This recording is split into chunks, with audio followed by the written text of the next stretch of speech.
함께 만드는 언론 미디어 협동조합. 여기는 국민TV. 함께 만드는 언론 미디어 협동조합. 여기는 국민TV.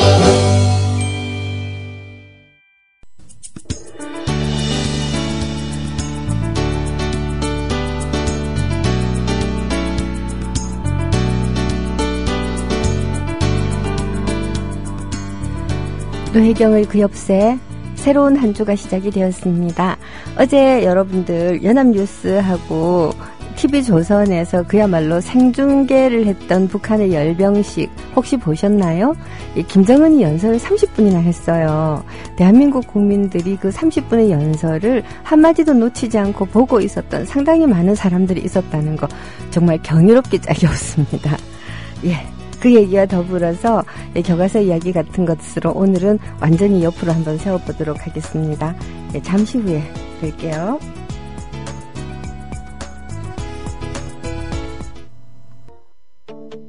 미디어 협동조합원 여러분, 조합비 납입하고 계신가요? 조합원의 기본 의무는 1인당 월 1회 11,000원 이상의 조합비를 납입하는 것입니다. 조합비로 국민TV의 모든 콘텐츠를 만들고 그렇게 해서 세상을 바꾸는 힘을 하나하나 축적해갑니다.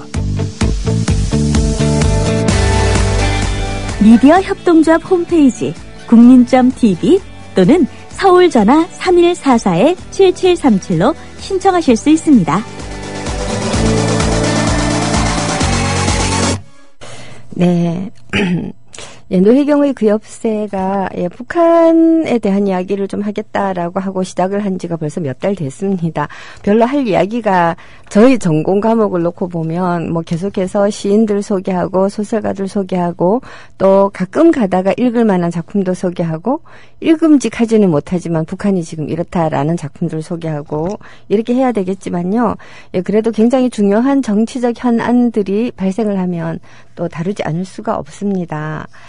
자, 어제 10월 10일, 어제가 아니고 그저께입니다. 죄송합니다. 10월 10일 날, 10월 10일이 되기 한 일주일 전까지 남한의 언론들은 북한이 10월 10일을 기하여 미사일을 쏠 것이다, 아니다. 인공위성이다, 아니다. 뭐 이런 얘기들을 하면서 북한이 그야말로 그 핵개발에 박차를 가하면서 동북아 정세에 굉장히 암문을 들이울 것이다. 이런 식의 이야기를 했는데요. 실제로 10월 10일 열병식이 지나가고 난 다음에 언론들이 반응은 뭐 꽤 그냥 뭐 그렇습니다. 어떤 단어를 썼다, 어떤 단어를 쓰지 않았다, 누가 열병식장에 있었다, 없었다, 이런, 어떻게 보면 굉장히 초보적인 북한의 정세 변화와 정치적 의미, 이런 것들을, 다루고 있더라고요. 그래서 전문가 몇 사람들이 어떻게 이야기하는가 하는 걸 제가 좀 살펴봤어요. 소위 우리가 그 언론에서 많이 이렇게 만나는 이런 전문가들 말고요. 요즘은 보면, 북한에 관해서 이야기하는 분들이 되게 뭐 세종연구소라든가 하여간 좀 보수적인 입장을 지니고 있는 분들이 많이 등장해서 그 옛날 분들은 뭐라고 하고 있는가 하는 걸 제가 좀 찾아봤거든요. 소개를 좀 할게요. 우선 제가 소개를 할 분은 북한대학원대학교 김근식 교수입니다. 김근식 교수가 지금도 북한과 관련된 어떤 정세 변화 같은 것이 일어나면 텔레비전에 자주 등장하는데 열병식 관전 포인트를 두 가지로 잡았습니다. 하나는 구호에 관한 것입니다. 구호. 예. 인민중시 구호가 특별히 많이 나왔더라는 것입니다. 김정일 애국주의라고 하는 게 북한에서 또 이렇게 많이 외쳐요. 김정일이 물려받고 나서는 김일성 애국주의를 많이 외치더니 김정은이 물려받고 나서는 김정일 애국주의를 많이 외치는데 나라 사랑, 인민 사랑, 후대 사랑이라고 하는 게 김정일 애국주의 3대 사랑이거든요. 나라를 사랑하고 인민을 사랑하고 후대라고 하는 것은 젊은 세대를 사랑한다라는 건데요. 이제 본격적인 젊은 세대를 사랑한다는 것에서 김정은을 사랑한다는 쪽으로 아마 연결이 되죠. 예. 거기에서 본격적으로 인민제일주의로 방향을 잡았다. 라고 하는 것을 어제 열병식에서 확실하게 보여줬다라고 김근식 교수는 생각하고 있습니다. 예, 선민, 그러니까 선군에서 선민으로 간다는 거죠. 김정일의 정책을 한마디로 말하면 선군 사상이라고 할 수 있는데 여기에서 선민으로 가겠다라고 하는 그런 의미로 보인다고 분석을 하고 있습니다. 예, 말됩니다. 예, 중국의 서열 5위 류원산이 어제 열병식에 참여했어요. 이 류원산하고 회담하면서 경제 발전이 중요하다. 대외 환경이 평화로워야 한다. 이런 이야기들을 많이 강조했는데요. 참.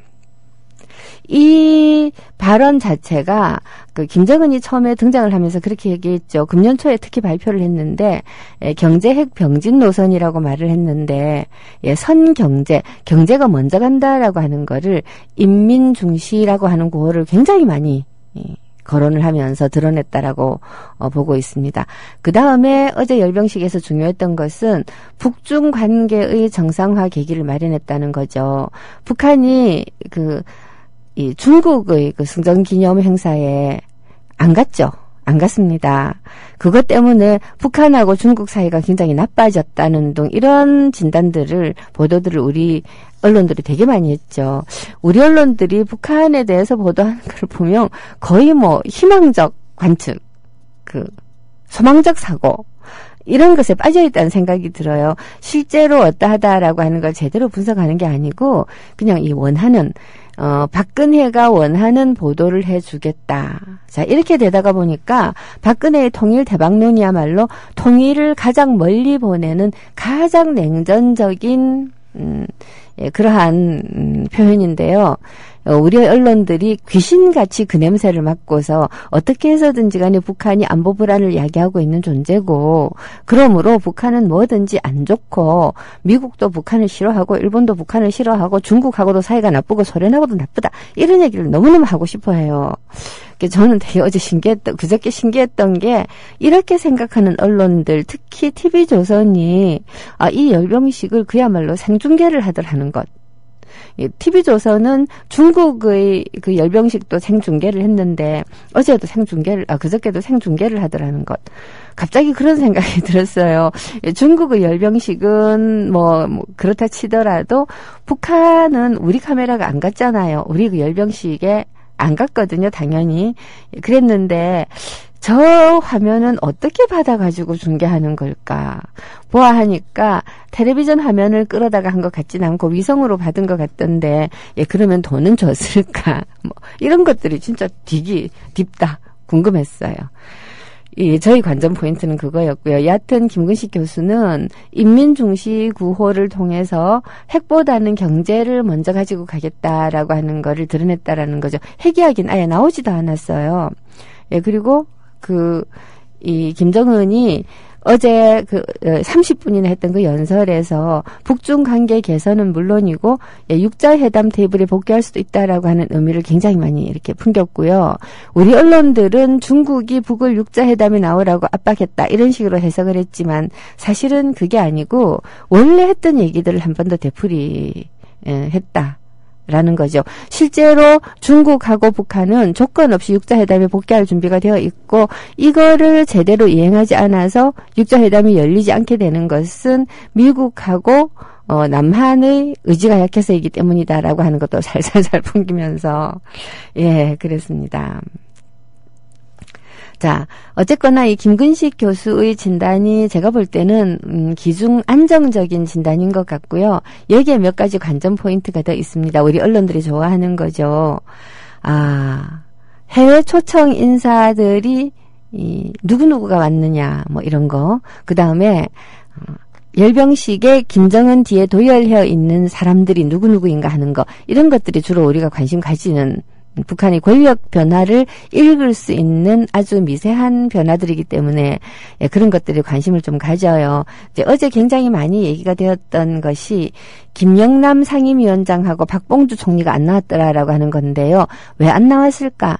대개 이런 굉장히 중요한 장소에 이런 이름 있는 사람들이 안 나타나면 당장 우리 언론들이 하는 얘기가 숙청되었다라는 거거든요. 근데 김영남과 박봉주가 숙청되어야 될 이유가 별로 없어요. 그 전날 9일날 같은 경우에 중국 서열 5위 류원산을 김영남 상임위원장이 만나지 않고 최룡해 비서가 만났다라고 하는 것도 약간 물음표가 들어갈 만한 일인데, 특히나 이렇게 김정은은 자기 고모부인 장성택을 그야말로 총살시킨 바 있는 사람이잖아요. 그래서 이 사람들이 안 나타났다라고 하는 것이 굉장히 이제 지금 현재 관심의 포인트가 되고 있습니다. 앞으로 이들이 어떨까? 다만 좀 유력한 판단은요, 이 사람들이 숙청되었다기보다는 나이들도 너무 많고 해서 몸이 안 좋아서 열병식에 2시간씩 서 있을 만한 계장은 안 되었다라고 하는 그런 거죠. 대충 이런 얘기들이 있고요. 그리고 아까 김근식 교수의 얘기에서도 나온 바 같이 그 수많은 연설 가운데서 선군이라고 하는 말이 딱 한 번 나왔다는 거. 예, 선군이라고 하는 말이 딱 한 번 나왔고, 그리고 김정은이 직접 대중연설을 했다라고 하는 것도 되게 중요한 포인트라고 합니다. 저는 김정은이 여기저기 다니면서 연설 많이 하지 않나 생각했더니 이게 좀 중요한 포인트라고 하더군요. 예, 직접 대중연설을 했고, 인민이라고 하는 말, 인민에게 감사한다는 말, 인민 생활을 돌보는 것이 가장 중요하다는 말, 이런 말들을 했고, 모든 것을 인민을 위하여, 모든 것을 인민 대중에게 의거하여라고 이미 밝힌 바 있는 인민중시 노선, 즉 선군에서 선민으로 가고 있다라는 걸 확실하게 보여준 그러한 행사였는데요. 재미있는 거는 어제란다 그저께가 열병식이었잖아요. 예, 군대의 인사를 받는, 군대의 사열을 받는 그 장소에서 김정은이 인민을 중시하겠다라고 밝혔다라는 거. 이거는 앞으로 남북 관계를 비롯해서 국제 무대에서 북한이 뭔가 지금까지와는 다른 태도를 취하겠다라는 일종의 선언이고요. 이거를 미국이라든가 우리 남한이 어떻게 받아들여서 평화 쪽으로 북한을 잘 인도해 가느냐. 이건 이제 공이 우리한테 넘어온 것이 아닐까라는 생각이 들어요. 예, 소소호님 말씀처럼 TV만 봐서는 통일된 한반도였다고 합니다. 아니, 제가 볼 때는 그냥 통일된 게 아니고 적화 통일된 한반도입니다. 입만 탁탁 벌리면 오만 사람 보고 종북이라고 하는 인간들이 이런 종북도 없어요. 세상에 어떻게 김정은의 연설을 30분씩이나 생중계를 합니까? 그것도 이상한 해설 붙여가면서요. 정말 유치해서 못 봐주겠던데, 연합뉴스로 잠깐 봤지만요. 여하튼 그렇습니다. 예, 북쪽 방송을 보면서 어쩌면 우리의 이 아부하기 좋아하는 공무원들이라든가 일부 정치가라든가 일부 재벌들은 박근혜한테 북한이 김정은한테 하듯이 아부를 하면 되겠구나라는 것을 배우고 있을지도 모르겠다는 생각이 좀 슬쩍 듭니다. 예, 소소님이 사용후기 방에 올려주신 그 장도리 만화요, 경향신문의 박순찬 씨의 장도리 만화에 보면 아주 지금 현재 남북한이 하고 있는 짓이 그야말로 네컷 만화에 다 담겨 있습니다. 북쪽 방송에서요, 노동당 창건 70주년 열병식을 비춰주면서, 김정은 뒤에서 스피커를 들고 있는 웬 군인이 외칩니다. 보았느냐? 우리 공화국의 위용을 위대하신 장군님을 중심으로 똘똘 뭉치세라고 외치거든요. 자, 이거를 남한방송, 연합뉴스니, 조선TV니 이런 데서 그대로 다 보여줍니다. 예, 똑같은 장면들을 보여줘요. 노동당 창건 70주년 열병식을 보여주면서 이 남한에서는 이렇게 외칩니다. 노인네들이 보았느냐 저 괴뢰 도당의 위협을 위대하신 애국 보수 정권을 중심으로 똘똘 뭉치세라고 하면서 뒤에 이렇게 국정교과서를 착 들고 있는 이러한 그 만화를 올렸는데 정말 촌철살인이죠. 이 북한의 위협이 있기 때문에 우리도 북한처럼 자유를 말살하고 전체주의 사회로 가야 된다라고 하는 것만큼 우스운 이야기는 없습니다. 정말 우스운 이야기예요. 자, 이러한 이야기들을 이제 정말 이 국정교과서로 가겠다라고 하는 것을 단순히 입질만 하는 게 아니고 정말 하겠다라는 거죠. 정말 하겠다라고 나서는데요. 이거를 저지하지 않으면 그야말로 역사에 그리고 후손들에게 큰 죄를 짓는 것이다라고 새정치도 말을 하고, 그리고 어제는요 거의 밤을 새워가지고 정부종합청사 앞과 청운동 동사무소 앞 이런 데서 집회가 열렸습니다. 아마 앞으로 굉장히 오랫동안 적어도 선거 국면에 들어가기 전까지는 길바닥에 나가서 사는 운명이 또 시작이 되는 것일까라는 생각이 마구 드는데요. 이제는 그랬으면 좋겠어요. 정말로 하려면 제대로 몇 날 며칠을 이 정권이 항복할 때까지 끊이지 않고 하던가 아니면 아예 출퇴근 시일을 딱딱 정해서 했으면 좋겠어요. 괜히 물대포, 날씨도 추워지는데 물대포 맞고 최루가스 맞고 이렇게 하지 말고 거점을 정해가지고 사람들의 수가 너무 불어나가지고 그야말로 집에 못 갈 정도로 사람들이 많이 불어나고 하지 않는 다음에는 밤 10시 되면 집에 갓비리고 그 다음날 7시 되면 딱 출근하고 이런 식으로 그런 시위를 했으면 좋겠어요. 이게 하루만 하고 말 일이 아니거든요. 그리고 새정치연합은 제발 좀 앞장서서 시민들은 짱돌 안 들고 시민들은 점잖게 구호를 외치더라도 국회의원들은 경찰서에 잡혀가고 권봉으로 두드려 맞고 좀 그래 두세요. 예, 그랬으면 좋겠습니다. 말이 좀 험했네요. 여하튼, 북한의 열병식을 남한의 특히 TV조선이 저렇게 열렬하게 방송을 해준 의도는 이 장도리의 만화, 정말 아주 적나라하게 나타나 있습니다. 자, 이러니까 박근혜를 중심으로 똘똘 뭉쳐서 저 김정은과 대항하자. 그런데 중요한 건 김정은의 연설에 등장하는 이야기는 평화기조를 유지해서 우리는 경제 발전을 해야 되겠고 하니까 모든 거 다 잘 할 테니까 우리는 핵에 대해서 관심도 없어. 우린 인민이 중요해. 자, 그러니까 니네들 어떻게 할래? 였거든요.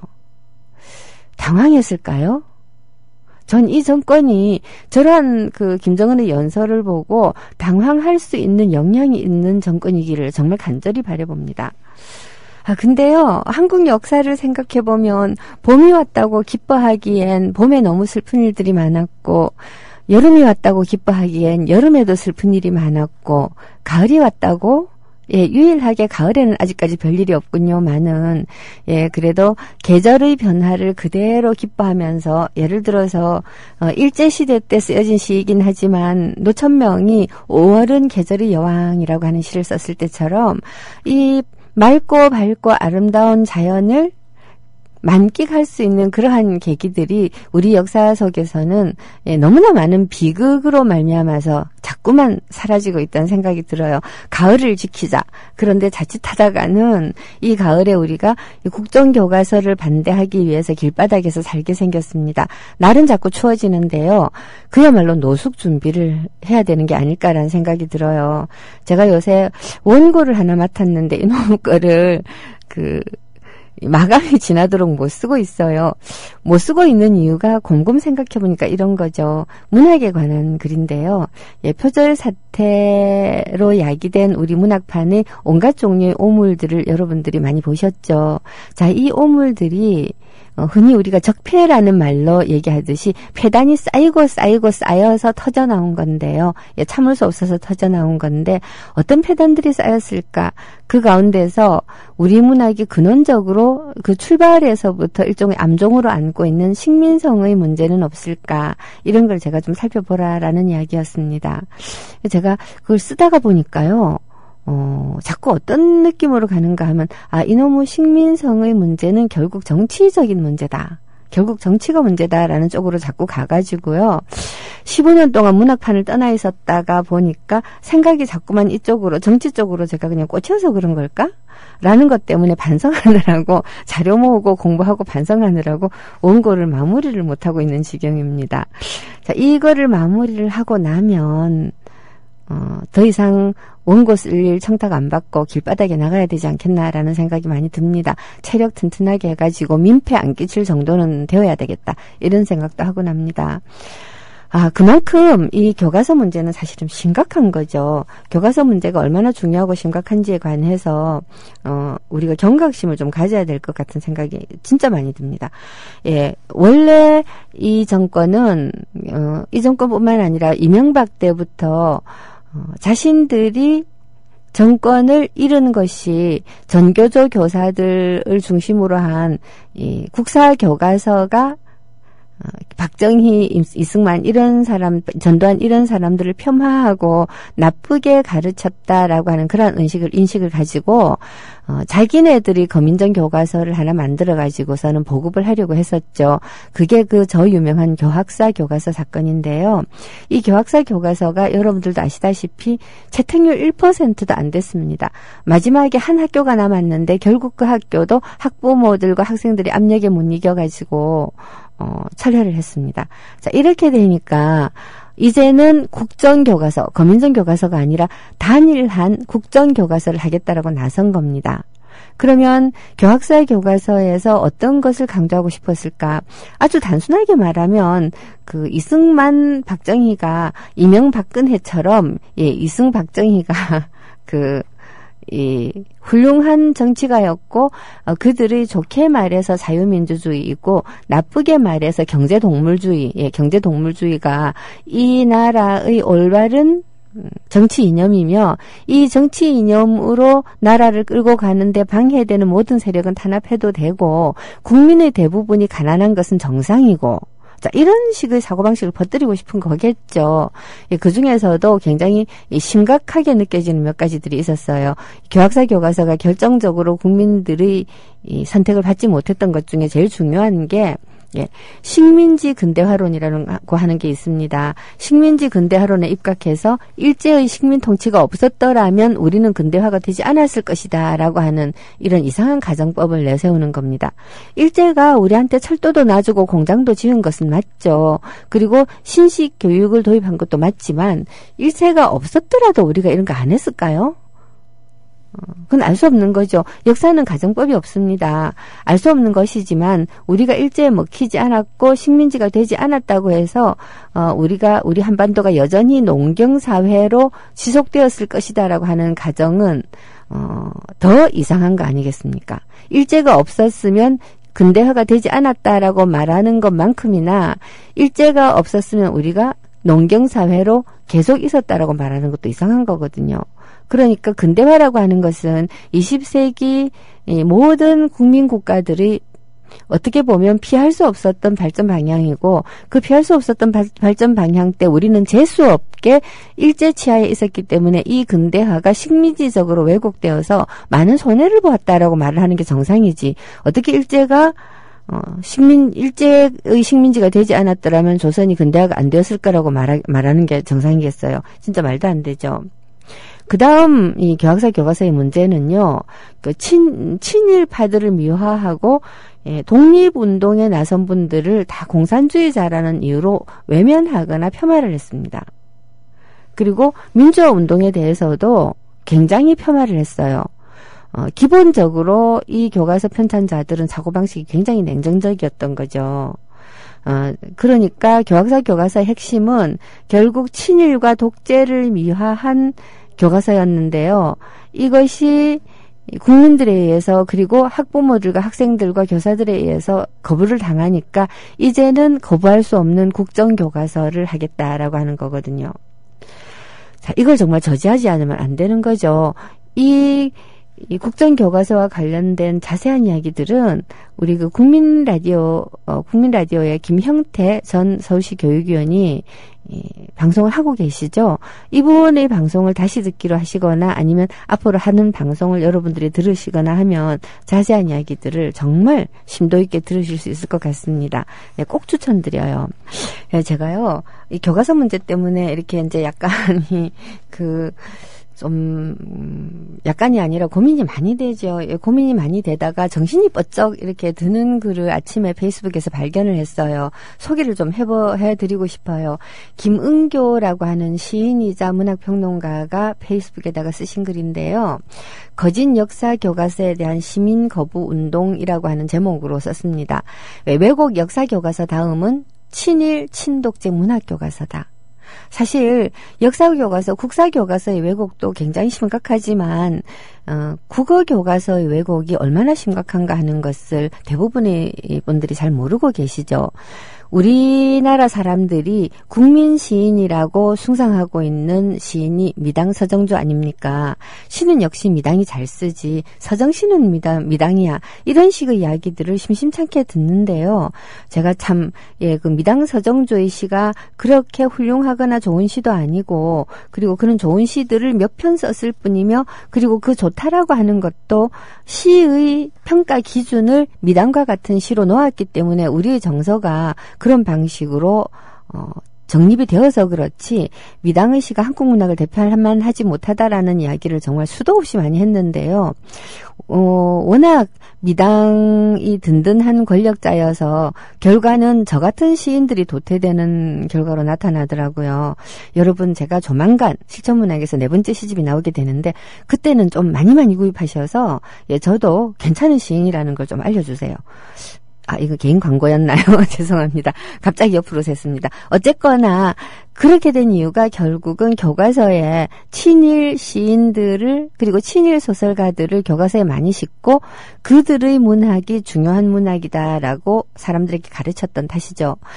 역사의 문제는 팩트라는 것이 있기 때문에 그야말로 이렇게 국정교과서로 유신시대의 역사를 배웠던 학생들이 대학교에 들어가고 난 다음에 실제로 한국의 역사에서 무슨 일이 있었나라는 걸 배우게 되었을 때 굉장히 강력한 운동권이 되었고요.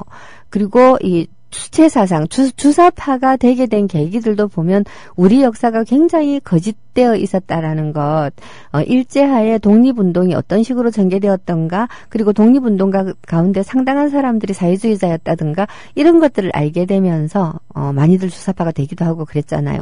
즉 역사를 왜곡하는 것은 오래되지 못해서 변경될 수 있습니다만은 이 국어교과서 특히 문학교과서의 경우에는요, 어떤 문학이 어렸을 때부터 좋은 문학이다라고 배우고 성장을 하게 되면 평생 그 감수성을 가지기가 굉장히 쉽습니다. 문학 전공하는 사람들, 특히 이제 시를 쓴다거나 소설을 쓴다거나 하는 사람들이 새로운 시대를 위해서 고민을 하다가 보면 우리가 교과서에서 배운 문학들이 실제로는 시대를 고민하던 바로 그 문학이라기보다는 시대에 관한 고민을 잊게 해주는 그런 나쁜 문학들이 많았구나 하는 걸 깨닫게 되는 거죠. 지금의 교과서에는 신경님도 나오고, 김남주는 나오는가 모르겠어요. 하여튼, 이런, 이 민주화 운동에 헌신했던 시인들이 시도 나오고 하지만, 제가 성장을 할 때는 그야말로, 심지어 교과서에, 이니스프리의 포도, 예이츠 시죠. 그나마 예이츠 시라서 다행이긴 합니다만은, 이런 외국 시인들의 시를 번역한 시들도 버젓이 실리면서, 우리 문학사에서 중요한 시들은 안 실렸다라는 거. 김수영의 시라든가 이런 시들은 안 실렸다라는 거. 이게 문학교과서가 왜곡되면 정말 무서운 일인데요. 이 김은교 시인이 바로 딱 이 대목을 찝어가지고서는 경고장을 날렸어요. 중요한 글이라서 제가 읽으면서 소개를 해드릴게요. 팩트TV에서 생방송으로 광화문 종합청사 앞에서 국정교과서를 반대하는 학생들 모습을 담고 있습니다. 쌀쌀하다 못해 손도 시려운 이 심야에 어젯밤 12시 가까이 썼더라고요. 시려운 이 심야에 나를 밝히며 저항하는 학생들에게 너무 미안하면서도 저들이 작은 희망이다. FTA 반대운동 때 시린 겨울을 지냈듯이 올해 겨울은 거리에서 추위를 견뎌야 하겠다라고 생각합니다. 1970년대, 80년대와 또 다른 싸움이 전개되고 있습니다. 4대강 녹초라 때와 사기 자원 외교, 거기에 대해 1점도 반성하지 않는 무리들에 이어 국정원 부정선거로 정권을 잡은 무리들이 어떤 교과서를 만들겠는가. 거짓이 거짓을 낳고 또 거짓을 반복하는 거짓의 총체를 목도합니다. 싸움은 더 이상 진보 대 보수가 아니라 양심 대 거짓과의 싸움입니다. 거짓은 공중파, 신문, 종편 등 거의 모든 언론 매체를 잠식했습니다. 이를 통해서 저들이 바라는 것은 첫째, 정치에 대한 환멸입니다. 사실을 지키려는 이들은 SNS를 갖고 있으나 저들은 1배 수준의 조작을 가동하여 SNS를 혼탁하게 할 것입니다. 정치에 관심을 잃고 대중문화에 빠지도록 현란하게 애쓸 것입니다. 냉소주의를 갖지 않도록 끊임없이 알려야겠습니다. 저들은 냉소와 환멸을 먹고 자라는 곰팡이를 닮았습니다. 정치에 냉소하고 환멸하게 만드는 것이 저들의 목표입니다. 환멸하지 않도록 현실을 바라보도록 끊임없이 알려야 합니다. 굉장히 중요한 이야기죠. 예, 저도 가끔 가다가 정말 짜증나고 환멸이 나서 정말 다 때려치우고 숨어서 살고 싶다라는 생각이 들 때도 정말 많습니다만은, 예, 그렇게 하면 우리의 미래가 없고 우리의 역사는 여기서 끝이 나죠. 캄캄해집니다. 가끔 가다가 저도 이렇게 이 정치인들을 정말 욕하고 정말 비난하고 그렇게 하기도 하고 또 더 많이 그러고 싶을 때도 있으나, 예, 그들을 매우 쳐서 일하게 하는 것이 아니라 매우 쳐서 죽여버리는, 예, 교각사루에 오는 범하지 않아야겠다고 생각하는 이유는 정치의 환멸을 느끼고 정치를 외면할수록 이 사람들은 좋아하기 때문이죠. 사실 미당서정주 같은 문학들이 문학교과서에 중요한 문학이 된 것도 그가 정치에 대해서 관여하지 않는 것이 고고한 문학인 척 했기 때문이죠. 여하튼 계속 읽어드리겠습니다. 둘째, 왜곡 역사 교과서는 다른 과목에도 번질 수 있습니다. 워낙 황당한 일을 해왔기에 거짓 역사 교과서 다음에 친일 친독재 문학 교과서를 획책할 가망성이 있습니다. 1970년대 국정국어 교과서에 친일 문학자 이광수, 서정주, 노천명, 모윤숙 등 그리고 또 친독재 문인들이 글이 줄여 실렸듯이 다음에는 친일 친독재 국어 교과서가 만들어질 가망성이 충분히 있습니다.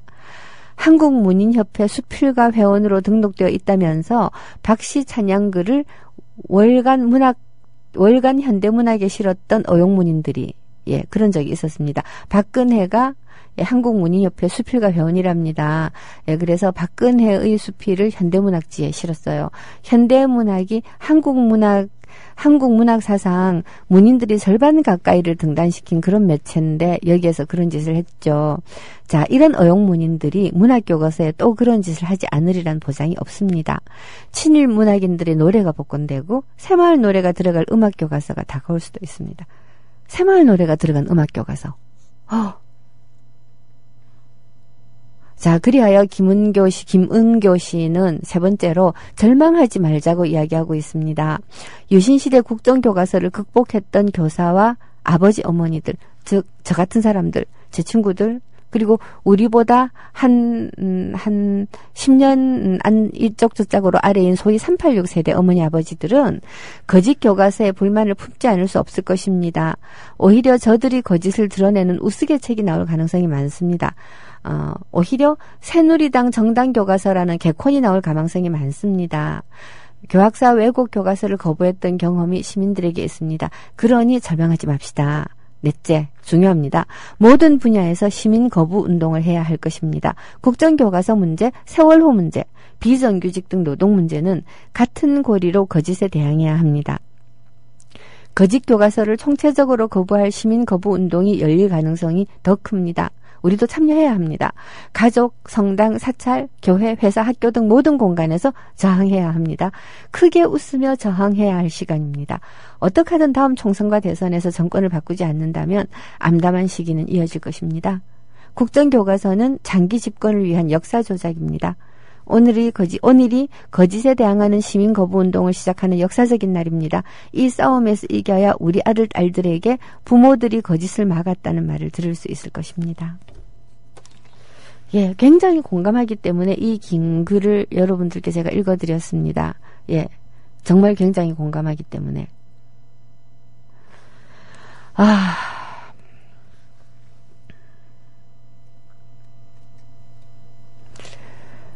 어떻습니까, 여러분? 국정교과서 문제가 단순히 교과서에서 끝이 나지를 않습니다. 그리고 단순히 역사교과서에서 끝이 나질 않습니다. 이것이 시작이다라고 하는 김은교 시인의 이야기. 김은교 시인은 네 가지를 얘기했죠. 예, 첫째, 저들이 바라는 것은 정치에 대한 환멸이다. 많은 우리들이 이렇게 생각을 하죠. 굉장히 많은 우리들이 생각합니다. 정치는 정말 넌더리가 나도록 더럽다. 정치는 왕년에 노무현이 잘했지. 지금 정치는 정말 개판이다. 그죠? 그렇게 생각하면서 지금 잘못하고 있는 사람들을 비난하기에 바쁜 우리들. 너무너무 열을 올리지 않습니까? 예, 그러나 모든 분야에서 완벽하게 잘하는 정치 집단이라는 것은 없고 소위 새정치의 친노든 그리고 뭡니까 그 구민주계 비노든 그리고 진보계든 알고 보면 이 새누리라고 하는 거대한 구악들 이 나라에 70년 동안 끊임없이 권력을 장악하고 부를 홀타먹고 사람들을 점점 가난하고 피폐하게 만들고 비정규직화하고 이러한 세력들 앞에서 사실은 우리는 한패입니다. 우리는 한패예요. 이 한패들끼리 서로 물고 뜯고 싸우면서 정치에 점점 더 환멸을 느끼고 넌드리가 나고 이것이 과연 누구를 위한 것이겠습니까? 김은교 시인은 둘째로 외국 역사 교과서는 다른 과목에도 번질 수 있다고 말씀하십니다. 그리고 절망하지 말고 시민 거부 운동을 하자고 이야기하는데 전적으로 동의합니다. 자, 예. 이 명지바람님께서요. 어릴 때는 역사를 가르쳐주는 대로 배웠습니다. 옳고 그름이 어떤 건지도 모르고 어른이 되어서 보니 주입식 교육이 무서운 거구나. 우리 아이들에게는 정직한 역사 교육을 받을 기회가 없어지면 절대 안 된다고 생각합니다. 라고 하셨는데 저도 전적으로 동의합니다. 이제 싸워야 될 때가 왔어요. 굉장히 많은 우리 내면에 들어있는 어떤 이 분노와 그리고 알 수 없는 짜증과 이런 많은 것들이 사실은 정치가 우리를 괴롭히는 것을 우리 주변에다가 풀고 있다라고 하는 사실을 우리가 깨달아야 됩니다. 정치를 바로잡지 않으면 우리 한 사람 한 사람이 느끼고 있는 이 뭔가 모를 울분과 화 이런 것들도 궁극적으로는 해결되지 않는 거죠. 이제 싸워야 될 때가 다가오고 있습니다, 여러분. 자, 이제 여기서 마무리하도록 하겠습니다.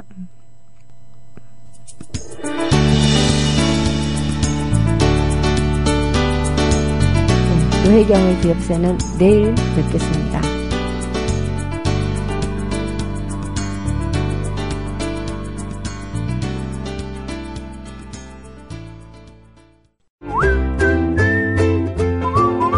국민라디오 팟캐스트 응원하는 가장 쉬운 방법 아시나요? 다운로드하기, 별점 주기, 댓글 달기, 구독하기. 국민라디오 팟캐스트 널리 알리는 가장 쉬운 방법. 다운로드하기, 별점 주기, 댓글 달기, 구독하기. 기억하세요. 다운로드하기, 별점 주기, 댓글 달기, 구독하기.